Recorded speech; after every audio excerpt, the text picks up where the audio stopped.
भगवते वासुदेवाय। कृष्णाय वासुदेवाय हरये परमात्मने प्रणतक्लेशनाशाय गोविन्दाय नमो नमः। सदाशिवसमारम्भां शङ्कराचार्यमध्यमाम् अस्मदाचार्यपर्यन्तां वन्दे गुरुपरम्पराम्। बोलिए श्री एकादशी मैया की जय। श्री युधिष्ठिर ने पूछा, स्वामिन, पौष मास के कृष्ण पक्ष में जो एकादशी होती है उसका क्या नाम है, उसकी क्या विधि है तथा उसमें किस देवता की पूजा की जाती है, यह बताइए। श्री भगवान कृष्ण ने कहा, राजेंद्र, बतलाता हूँ, सुनो। बड़े बड़े दक्षिणा वाले यज्ञों में भी मुझे उतना संतोष नहीं होता जितना एकादशी व्रत के अनुष्ठान से होता है। इसलिए सर्वथा प्रयत्न करके एकादशी का व्रत करना चाहिए। पौष मास के कृष्ण पक्ष में सफला नाम की एकादशी होती है।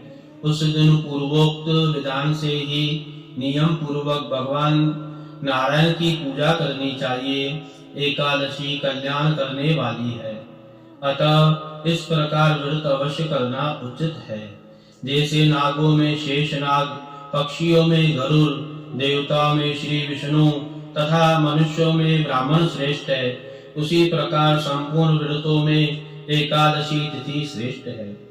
राजन, सफला एकादशी को नाम मंत्र का उच्चारण करके फलों के द्वारा श्री हरि का पूजन करे। नारियल के फल, सुपारी, निबोजा नींबू, जमीरा नींबू, अनार, सुंदर, आंवला, लौंग, बेर तथा विशेषतः आम के फलों से देव देवेश्वर श्री हरि का पूजन करना चाहिए। इस प्रकार धूप दीप से भी भगवान की अर्चना करें। सफला एकादशी को विशेष रूप से दीपदान करने का विधान है।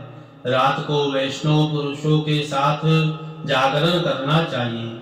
जागरण करने वाले को जिस फल की प्राप्ति होती है वह हजारों वर्ष तपस्या करने से भी नहीं मिलता।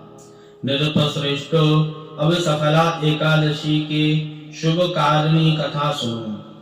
चंपावती नाम के विख्यात एक पुरी है जो कभा राजा माहेशमती राजधानी थी। महर्षि माहेशमती के 5 पुत्र थे। उनमें से जो श्रेष्ठ था वह सदा पाप कर्म में ही लगा रहता था, पर स्त्रीगामी और वेश्यासक्त था।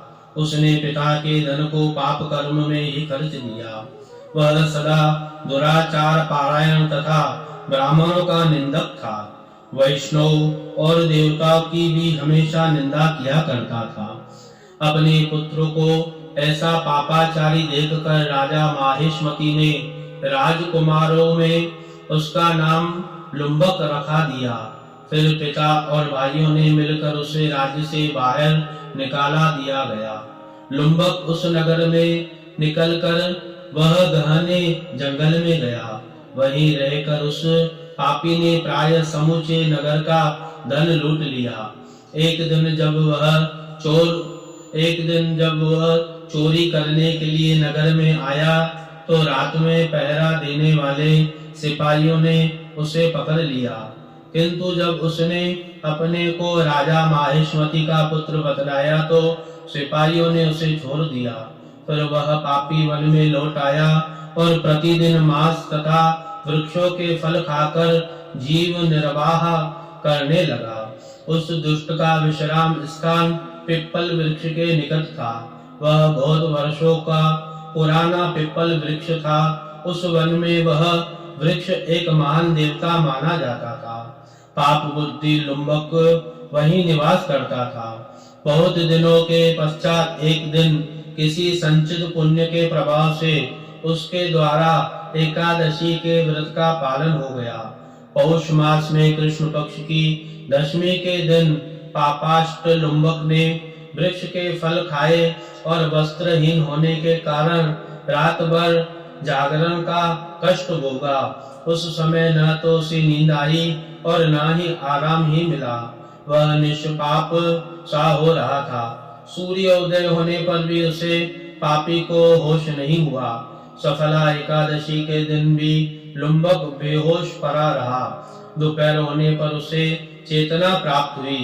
फिर इधर उधर दृष्टि डालकर वह आसन से उठा और लंगड़े के भांति पैरों से बार बार लड़खड़ाता हुआ वन के भीतर गया। वह भूख से दुर्बल और पीड़ित हो रहा था। राजन, उस समय लुम्बक बहुत से फल लेकर ज्यों ही विश्राम स्थान पर लौटा त्यों ही सूर्य देव अस्त हो गए। तब उसने वृक्ष के जड़ में बहुत से फल निवेदित करते हुए कहा, इन फलों से लक्ष्मीपति भगवान विष्णु संतुष्ट हो। यूं कहकर लुम्बक ने रात भर नींद नहीं ली। इस प्रकार अनायास ही उसने इस व्रत का पालन कर लिया। उस समय सहस आकाशवाणी हुई, राजकुमार, तुम इस सफला एकादशी के प्रसाद से राज्य और पुत्र प्राप्त करोगे। बहुत अच्छा कहकर उसने वह वरदान स्वीकार किया। इसके बाद उसका रूप दिव्य हो गया। तब से उसकी उत्तम बुद्धि भगवान श्री विष्णु के भजन में लग गई। दिव्य आभूषणों की शोभा से संपन्न होकर उसने अकाट्य राज्य प्राप्त किया और 15 वर्ष तक वह उसका संचालन करता रहा। उस समय भगवान श्री कृष्ण की कृपा से उसको मनोज्ञ नामक पुत्र उत्पन्न हुआ। तब वह बड़ा हुआ।